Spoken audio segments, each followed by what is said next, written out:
Rain pelted the windows of Fitzwilliam's books as I ducked inside, shaking water from my jacket. The air, thick with the scent of old paper and cinnamon tea, wrapped around me like a familiar embrace. Behind the counter, Mr. Fitzwilliam nodded, his gray eyebrows lifting in recognition. "Back again, Stella?" he asked, adjusting his round glasses. "Just browsing today," I said, heading toward the music section. My fingers brushed the spines of composer biographies I'd studied for years. Wandering the narrow aisles between towering bookshelves, I enjoyed the quiet. Only a handful of customers moved through the shop, their presence a mere whisper against the steady patter of rain. I loved days like this, when I could lose myself among forgotten musical biographies and dusty sheet music collections, the sound of the rain outside a soft, rhythmic murmur. Turning the corner, I collided with someone. A flurry of sheet music scattered to the floor, white pages fluttering like startled birds. "I'm so sorry," I said, dropping to my knees to gather the scattered sheets. The man crouched opposite me, his voice even. "It's fine." I looked up and froze. "Miles Reed. The Miles Reed." His dark hair fell across his forehead, and those intense blue eyes, the same ones I'd seen in music magazines, stared back at me. He wore a simple gray sweater, the sleeves pushed up to reveal ink-stained fingers, a composer's hands. "You're Miles Reed," I blurted. One corner of his mouth lifted. "And you are—" Stella Barnes." I handed him the stack of music I'd gathered. "I saw your last concert at Carnegie. Your third symphony was—" I struggled for words that wouldn't sound like gushing. "Flawed," he finished. "I meant unexpected." He tilted his head. "Most critics weren't that kind." "Critics crave the familiar with a slight twist. You gave them something entirely new." I stood, clutching one final sheet I'd overlooked. The paper, thin and slightly yellowed, was covered in hurried pencil notations, crossed-out phrases, question marks. He took it from me, his fingers brushing mine. "Are you a musician?" "Trying to be," I admitted, tucking a strand of red hair behind my ear, the gesture suddenly feeling awkward. "I teach piano at Manhattan Music Academy, mostly to kids who'd rather be battling aliens on a screen than practicing scales." Mr. Fitzwilliam appeared, his round face flushed, clutching a leather-bound book. "Miles! I found that collection of Ravel manuscripts you asked about tucked away in the rare editions section." "Thanks, James." Miles tucked the book under his arm, the leather creaking softly. He glanced at me again, his eyes a startling shade of blue. "Nice to meet you, Stella Barnes." "You too," I murmured, watching as he disappeared into the narrow aisle, his cologne, faintly spicy, lingering in the air. Moments later, the bell above the door chimed softly, and he was gone, vanishing into the rainy street. I lingered in the shop for another hour, the silence broken only by the rustling of pages and the distant hum of traffic. When I finally left a biography of Clara Schumann I didn't need in my bag, the rain had ceased. The streets glistened under the afternoon light, the wet pavement reflecting the sky like a dark mirror. As I walked the 10 blocks to my apartment, the city's usual clamor softened by the recent rain, those fleeting moments with Miles Reed replayed in my mind, a strange warmth spreading through me, a melody without a name. 3 days later, I sat at my usual table at Melody Cafe, laptop open, headphones on, wrestling with a composition that refused to take shape. A shadow fell across my screen, and the chair opposite me scraped against the floor. "Mind if I join you?" Miles asked, his voice a low rumble. "Every other table is taken." I yanked off my headphones, nearly knocking over my coffee. "Sure, of course." He set down his cup, his gaze lingering on my screen. "You compose?" "Trying to," I admitted, snapping my laptop shut. Nothing worth hearing. I doubt that. He took a sip of his coffee. What were you working on? Just a string quartet, nothing special. Let me hear it. I laughed, nerves fluttering in my stomach. No way. That's like asking Shakespeare to critique your haiku. Shakespeare might have appreciated haikus. He tapped my laptop, a hint of a smile playing on his lips. Come on. Against my better judgment, I opened the file and handed him my headphones. His face remained unreadable as he listened, eyes closed, lost in the music. 2 minutes passed before he removed the headphones. You've got something there, he said quietly. The middle section, especially. The transition between major and minor is unexpected. Really? I asked, unable to keep the hope from my voice. I wouldn't say it if I didn't mean it. He handed back the headphones. Where did you study? Juilliard. But I dropped out in my 3rd year. Money, I shrugged, trying to sound casual. You? Curtis Institute. He stared into his coffee, a shadow crossing his face. I regretted asking immediately. Everyone knew he had graduated from Curtis. I'm stuck. Stuck? Writer's block for 6 months. He glanced up, his eyes dark with frustration. I have a major concert in 8 weeks and nothing new to show. My agent's panicking. That must be tough, I offered, knowing the words felt thin and useless. It's more than tough. He shook his head, exhaling sharply. Sorry, I don't usually dump my problems on strangers. We're not exactly strangers now, I said, warmth creeping into my voice. Fellow musicians and all. He smiled then, an unguarded, genuine smile that softened the sharp edges of his expression, erasing the brooding intensity I'd seen in photographs. How about dinner tonight? He asked. I could use a conversation that doesn't involve deadlines or expectations. My heart skipped a beat. I'd like that. He pulled out his phone. Your number? I recited it, watching him save it. There's a Thai place on Sullivan Street, 7 o'clock? Perfect. He stood abruptly, a sudden urgency in his movements. And Stella? I looked up. Yeah? Bring your quartet. I want to hear the rest. A thrill ran through me. Later that evening, in my small apartment, Maya sprawled across my bed while I tried on a 3rd outfit. So he just appeared at your cafe? That's some romantic comedy stuff right there. It's not romantic anything, I said, tossing aside a blouse. He needs a friend who gets it. Gets what? The pressure. I pulled a green sweater over my head. He hasn't written anything in months, and he's got this huge concert coming up. Maya sat up, her eyes narrowing. And this dinner is? Just dinner. I checked my reflection. The sweater brought out the green in my eyes. What do you think? I think you're into him, and you're trying very hard to convince yourself otherwise. He's Miles Reed. Every musician in New York is into him. I grabbed my bag, a touch of defensiveness in my voice. This is just 2 colleagues having dinner. Maya flopped back down, a knowing smirk on her face. Sure it is. Don't wait up, I called over my shoulder. I won't, she sang back. The Thai restaurant was small and dimly lit, the air thick with the scent of lemongrass and chili. Miles was already there, sitting at a corner table, nursing a beer. He stood when he saw me, a faint smile playing on his lips. You look nice, he said, his voice warm. Thanks. I sat down, a sudden flutter of nerves in my stomach. So do you. I ordered spring rolls. Hope that's okay. Perfect. Conversation flowed easily.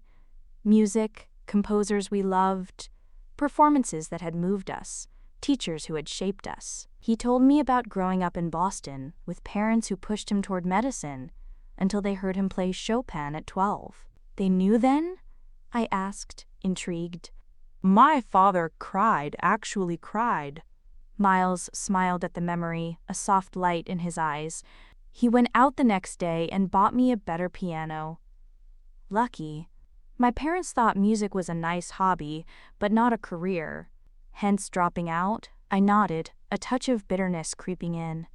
Money ran out. They offered to help if I switched to business. And you didn't. Couldn't. I speared a piece of tofu, the texture soft against my fork. What about you? Did you ever consider quitting? His eyes darkened, the light fading. Every day for the last 6 months. What happened 6 months ago? He sighed, the sound heavy. Mixed reviews on my third symphony. Some called it genius, others called it self-indulgent. Then my girlfriend left. Then the silence started. He took a long drink, the amber liquid catching the dim light. Sorry, you didn't ask for my life story. I did, actually. I met his gaze, steady. I want to know. Something shifted in his expression, a vulnerability that made my heart ache.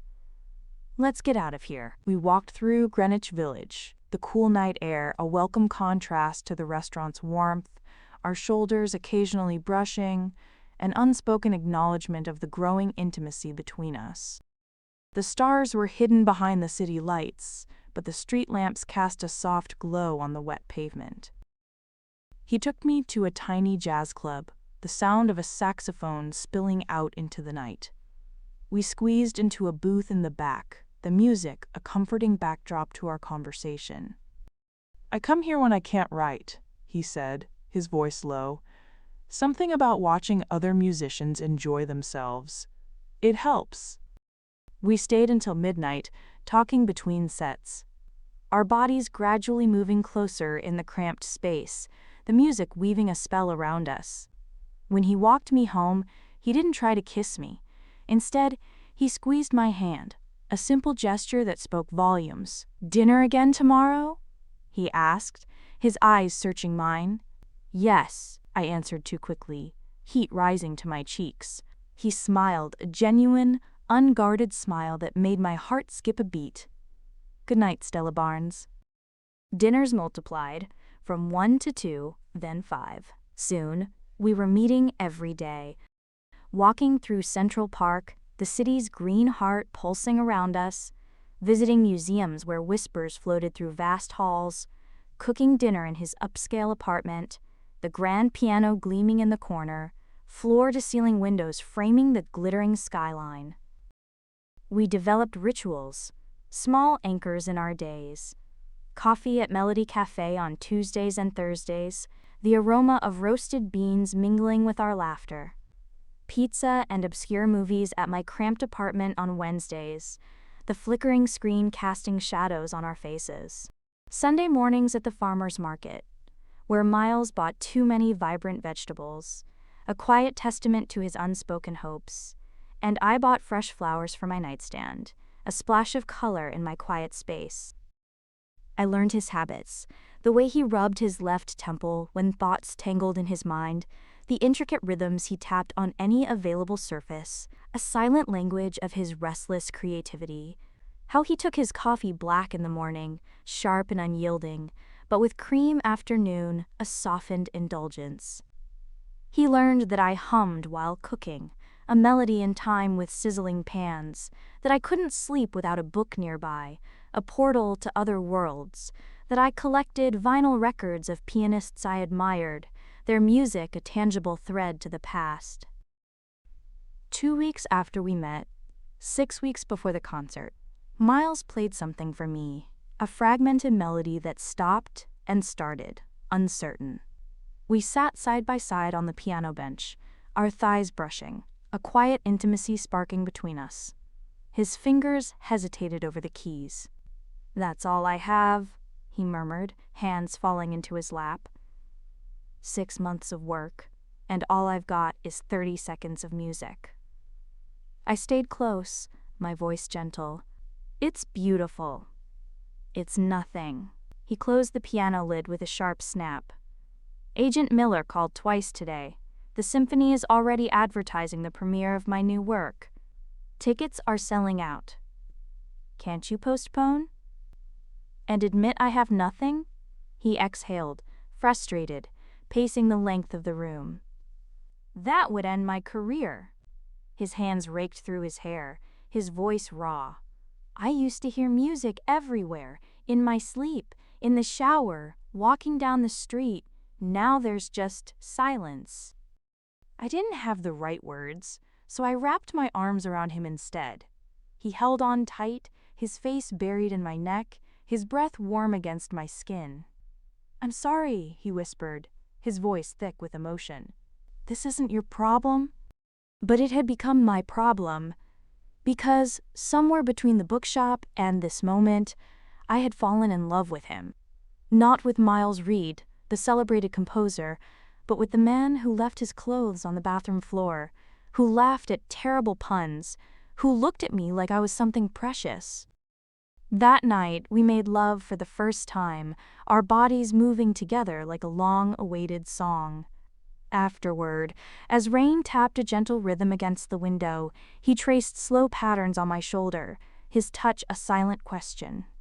What are you thinking? I asked softly. That I don't deserve this. You? I propped myself up on one elbow, searching his face. Why not? You're talented, brilliant, beautiful. And I'm... He exhaled, the weight of doubt pressing down. A fraud. Don't say that. It's true. All those people buying tickets, they expect greatness, and I have nothing to give them. I kissed him gently, a quiet promise. You'll find it again. The music. He pulled me closer, his arms wrapping around me like a lifeline. I hope you're right. In the weeks that followed, our lives intertwined completely. Half my clothes migrated to his apartment. My toothbrush stood next to his. We grocery shopped together, the vibrant colors of fresh fruits and vegetables forming a backdrop to our laughter. We cooked side by side, the kitchen filled with the scent of spices and easy conversation. At night, we slept wrapped around each other, our bodies seeking warmth and comfort. I introduced him to Maya over dinner. When Miles stepped away to the bathroom, she kicked me under the table. You're in deep, she whispered. I know, I admitted, the weight of inevitability settling in my heart. I met his agent, Miller, a sharp-dressed man with calculating eyes that dissected my presence. When Miles stepped away to take a call, Miller turned to me, his voice clipped. Miles needs to focus. This concert is crucial to his career. I know that, I said evenly. Do you? His smile didn't reach his eyes. Because he was making progress before you came along. The comment stung, sharp, unexpected, though I knew it wasn't true. Still, I wondered who else blamed me for Miles's creative drought, the silent accusation hanging in the air. I got my answer at a gallery opening Miles dragged me to. The room thick with the scent of expensive perfume and murmured conversations. A tall, elegant woman approached, champagne flute in hand, her eyes glittering with cool detachment. Miles, she said, kissing both his cheeks, the gesture intimate, possessive. It's been too long. Isabel? His grip on my hand tightened, a silent reassurance. This is Stella Barnes. Stella, this is Isabel Chen, the ex-girlfriend. She gave me a slow once-over, her smile razor-sharp, a subtle challenge in her gaze. Charmed. Likewise, I managed, my voice tight. She turned back to Miles, her tone laced with cruel sweetness. How's the new piece coming? I heard it's been challenging. It's coming, he said, his jaw tight. Wonderful. She took a slow sip of champagne, watching him over the rim. I can't wait to hear it. Your work has always been so revealing. When she finally walked away, the scent of her perfume lingering, Miles exhaled and pulled me outside into the cool night air. I'm sorry about that. She still cares about you, I said quietly. He let out a bitter laugh. She cares about being associated with success. When the reviews turned mixed, so did her interest. Her loss, I murmured, squeezing his hand. He looked at me then, really looked at me. I love you, Stella. The words settled between us, unexpected and perfect. A slow, certain smile touched my lips. "I love you too." And then he kissed me, deeply, as if sealing a promise, a silent vow against the weight of the world's expectations. That night, at 2 a.m., I woke abruptly. A melody, threaded with moments of breathtaking beauty, echoed in my mind. It had come to me while I watched Miles sleep beside me, his breathing a soft, rhythmic counterpoint. Carefully, I slipped out of bed, leaving him undisturbed. Driven by an urgent electric energy, I returned to my apartment to work. I hunched over my keyboard, headphones on, fingers flying across the keys. The music poured through me, a torrent of notes and emotion.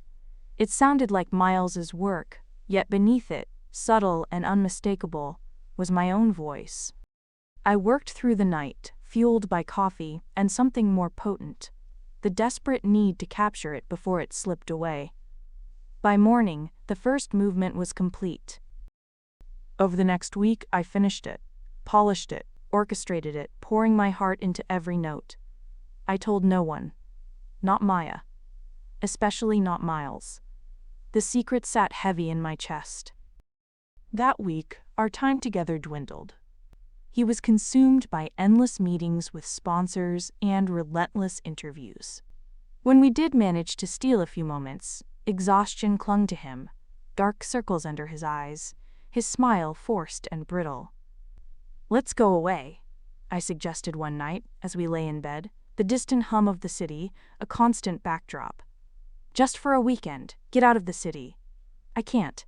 Not with the concert so close." "Exactly why you should. Clear your head." He rolled toward me, brushing his thumb along my cheekbone. "What did I do to deserve you?" "You have terrible taste in movies, and you make great omelets," I said, trying to lighten the mood. "I'm a simple woman." He laughed, a real laugh, the kind that crinkled the corners of his eyes. "I do make great omelets." For a fleeting moment he looked like himself again, not the stressed, burdened composer, but the man who had once appeared at my table at Melody Cafe. I memorized his face then, tucking the moment away like something precious, a fragile memory to hold on to. 4 weeks before the concert, Miles looked worse than ever. He had barely slept, hardly eaten, and his energy was drained. His spirit seemed dimmer with each passing day. We sat in his living room, his gaze distant. "Miller wants to see what I've got so far," he said, his voice flat. I told him I needed more time. I took a deep breath. "I have something to show you." His eyes flickered with curiosity, but mostly exhaustion. "What is it?" Wordlessly, I handed him a USB drive. "Just listen to it, with an open mind." He plugged it into his laptop, put on his headphones, and pressed play. I watched his face, searching for a reaction. First, surprise, then focus, then something like awe. When the music finished, he removed the headphones slowly. "You wrote this?" he asked. I nodded, a knot tightening in my stomach, hope and fear tangled together. "For me? It's yours if you want it," I said quietly. The words, "an offering," heavy with meaning. His eyes searched mine. "Stella, I can't." "You can," I insisted. "It's in your style. No one would question it."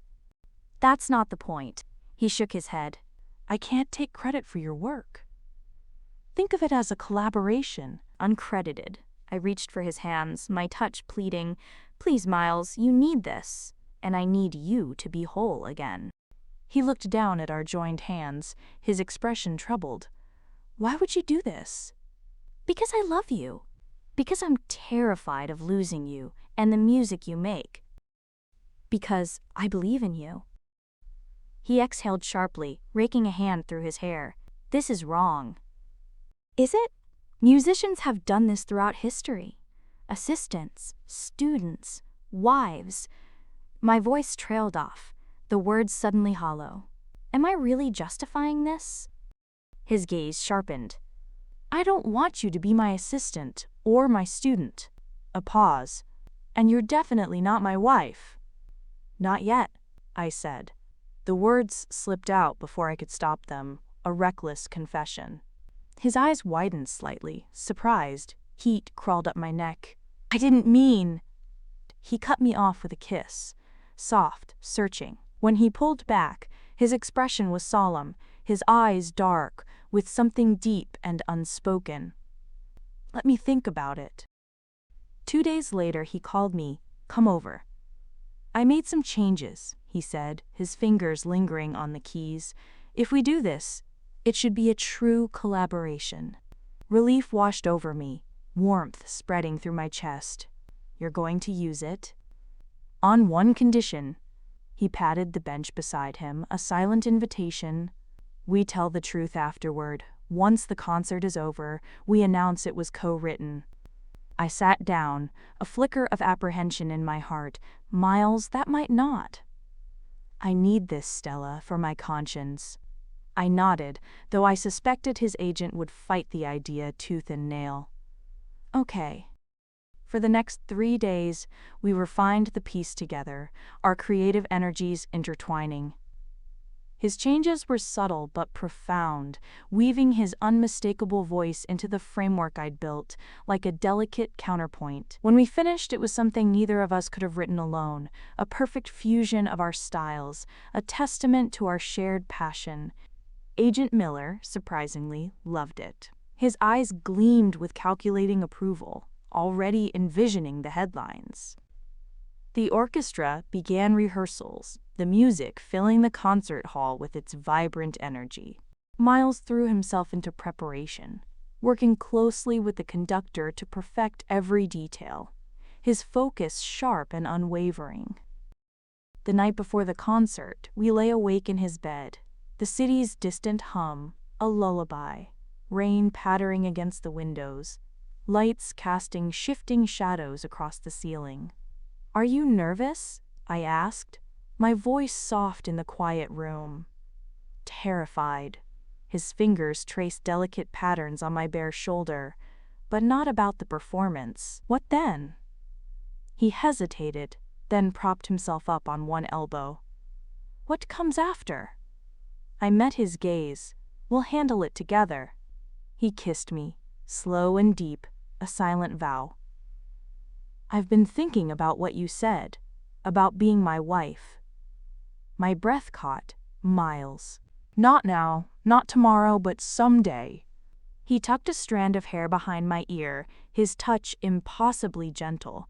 I want you to know that's where I see this going.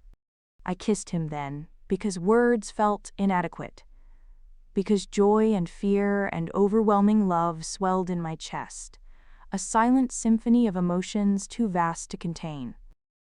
The night of the concert arrived, a palpable tension hanging in the air. I sat next to Maya in the 5th row, gripping the armrest as if it could steady my nerves. You look like you might throw up, Maya whispered, her eyes flickering with concern and amusement. I'm fine, I said, though my voice came out tight. She hesitated, then asked, How does he handle it? I knew what she meant. I had finally confessed what I'd done, swearing Maya to secrecy. We're going to announce it was a collaboration after the concert. Maya raised an eyebrow. Miller will love that. Miles insists. The lights dimmed. The conductor stepped onto the stage, followed by Miles.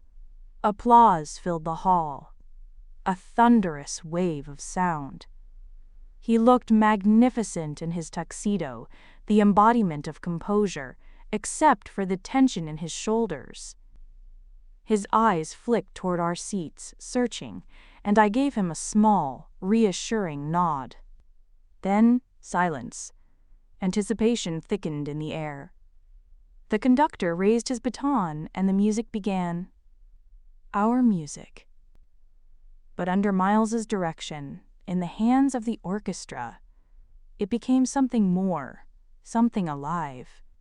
The first movement unfolded with a slow, deliberate tension, rising into a triumphant second movement that soared. The third, darker and more intricate, wove a tapestry of longing and struggle, leading into a finale that held everything: doubt, hope, passion, love. A raw, unfiltered expression of us. The audience sat spellbound, held captive by the music's intensity. Then, as the final note faded, a moment of breathless silence before the hall erupted in thunderous applause. A standing ovation. Shouts of "Bravo!" echoed through the concert hall. Miles took bow after bow, his face flushed with the afterglow of performance. He gestured to the orchestra, to the concertmaster, to the conductor, acknowledging them all. But then his eyes found mine. And for just a second, something flickered there, something I couldn't name. Backstage was chaos, a whirlwind of well-wishers, critics, and photographers, their voices blending into a cacophony of praise. Miles spotted me and, without a word, pulled me into a quiet hallway. The sudden silence was deafening. "They loved it," I said. His expression was unreadable. "We need to talk." A knot formed in my stomach. Now, what about the reception? That was when we planned to reveal the co-writing. His gaze flickered. "Can you come to my place later? I need to make an appearance." "Miller insists." He squeezed my hand. "An hour, please." I nodded, watching as he turned and disappeared back into the crowd. Maya appeared beside me. "What's wrong? You look pale." I forced a smile. "Nothing. Everything's fine." Miles's apartment was dim, lit only by a single lamp that cast long, restless shadows across the walls. He poured 2 glasses of whiskey, the amber liquid glowing softly in the low light, and handed me one. His hand trembled slightly. "The critics are calling it my finest work," he said, his voice flat, emotionless. "That's good, right?" He took a long drink. "It's not my work." "Miles, let me finish." He set down his glass with a sharp clink. "It's brilliant, Stella. Far better than anything I could have written right now. And that's the problem." "I don't understand." His troubled blue eyes met mine, raw and unguarded. "It's too good. It sounds like me, but it isn't me. It's you, your soul, your heart." He shook his head, resignation etched into every movement. I felt like a fraud up there. "And Miller says we can't reveal it was co-written." "Not yet. He thinks it'll damage my reputation, make people question all my past work." A slow dread crept over me. "And what do you think?" He exhaled, rubbing a hand over his face, torn between guilt and obligation. "I think I love you, I think I'm sorry, and I think I don't know what the right answer is." He hesitated. "Miller made some valid points about my contract. If people find out, they might not trust me to produce new work on my own." My stomach twisted. "I was just trying to help." "I know you were." He took my hands, his grip warm, steady. "But do you realize what this means? My next composition, real work, will be measured against this. How do I even begin to match it?" "I hadn't thought of that. I'm sorry." "Don't be." His throat bobbed as he swallowed hard, his voice thick with emotion. "What you did was the most selfless thing anyone's ever done for me. And I'm grateful, but I'm also terrified." "Of what?" "That I'll never write anything as good as what you wrote. That I'm finished as a composer." He pulled me close, his arms both a comfort and a plea. "And that you'll resent me for taking credit for your masterpiece." I put my head on his shoulder. "I could never resent you." "You should." His voice was rough. "This could launch your career, not prop up mine." Silence stretched between us. The only sound, the soft patter of rain against the window. "What do we do now?" I finally asked. He pressed a kiss to my forehead, a silent promise. "I don't know, but whatever it is, we do it together." The weeks after the concert were a whirlwind, a dizzying dance of interviews, glowing reviews, and a flood of commission offers. The music had taken on a life of its own, and so had Miles' career. Days blurred into nights as I watched him navigate the sudden surge of success, the city lights a constant backdrop to our moments together. At industry events, his hand always found mine in the crowd, a silent reassurance amidst the clamor. He kept me close, introducing me as his partner, but never once did he acknowledge my contribution to the piece. I had agreed it was best not to take credit. That had been my intention from the start. A selfless act born of love. And yet, the day he offered to share the credit had planted something within me, an expectation I hadn't meant to nurture. A quiet, fragile hope had begun to take root. Now, the silence in my small apartment pressed in around me, a stark reminder. I had dreams for my music too, but they felt as if they were slipping away, fading like a distant melody. Was this what it meant to let them go? The applause, meant for him, still rang in my ears. A bittersweet echo of what could have been. A phantom symphony. A flicker of sadness sparked within me, quick to be buried. I wanted to be happy for him, and I was. But a month after the concert, I found him at the piano playing something unfamiliar. "What's that?" I asked. "Something new." He smiled, the first genuine smile I'd seen in weeks, a light returning to his eyes. "It came to me this morning." I sat beside him. "Play it for me?" He did. A simple, haunting melody that gradually wove itself into something rich and intricate, a testament to his rekindled creativity. It wasn't like our collaboration, a fusion of our souls. This was purely him, with all his distinctive touches, a voice reborn. "Miles, that's incredible!" He nodded, his expression filled with quiet satisfaction. I think I'm finding my way back." In the weeks that followed, he wrote feverishly, as if a dam had broken inside him. The music poured from him, unrestrained. I watched him transform, the dark circles beneath his eyes fading, his movements regaining energy, his laughter returning, light and unburdened. He was healing, one note at a time, finding his way back to himself. 2 months after the concert, he announced a small, intimate performance. A piano quintet, he said. Something new, a rebirth. "Are you ready for this?" I asked the night before, my voice quiet with anticipation. "Yes." He pulled me close. "Because of you. I didn't write this one. No, but you gave me back my confidence, my voice." He kissed me, a soft, lingering promise. "And now, I'm going to return the favor." 3 months after the concert that changed everything, I stood in the wings, the scent of rosin and anticipation filling the air, watching Miles on stage. The audience applauded as he took his seat at the piano, a wave of warmth washing over me. He nodded to Sarah, the first violinist, and they began to play. This was his composition, truly his, a piano quintet he had written over the past several weeks, a testament to his renewed creative spirit. It was different from our piece, more introspective, but undeniably beautiful, a reflection of his inner journey. As I watched his face while he played, a lump formed in my throat. The emotions swirled inside me. Pride, relief, joy so sharp it ached. After the performance, Miles found me backstage. His fingers brushed my wrist before taking my hand.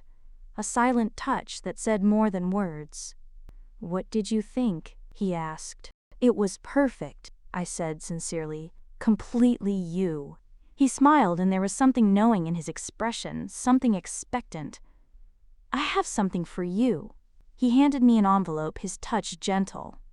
I unfolded it, my pulse quickening. A contract. Meridian Records.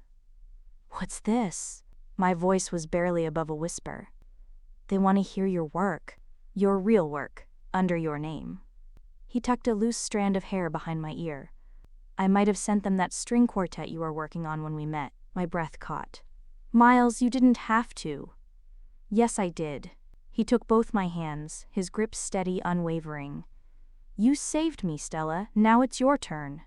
I stared at the contract, my fingers tightening around the paper. My name, my music. A door I had never dared to knock on suddenly flung open. I looked up at him, emotions colliding inside me, too big for words. There's something else. He reached into his pocket and pulled out a small velvet box. My heart stopped. Miles. I'm not asking yet, he said quickly, but I want you to have this, a promise. He opened the box. Inside was a delicate silver ring with a small emerald, its green depths shimmering in the backstage light. It was my grandmother's, he said softly, the woman who first taught me to play. With trembling fingers I took the ring, running my thumb over its cool surface. It's beautiful. Like you. He took the ring and slipped it onto my right hand. Someday, when we're both ready, I'll ask the question. And when I do, I'll have a different ring. But for now, this is my promise to you. That whatever comes next, we face it together. Our careers, our music, our lives. Tears blurred my vision. Together? Always, he answered. He kissed me, a kiss that sealed a promise as the world around us faded away. In that moment, surrounded by the echoes of his music, I knew we'd be okay. Our love story, like any great composition, had its dissonance and resolution, its quiet moments and crescendos. And this time, I would play my own notes too.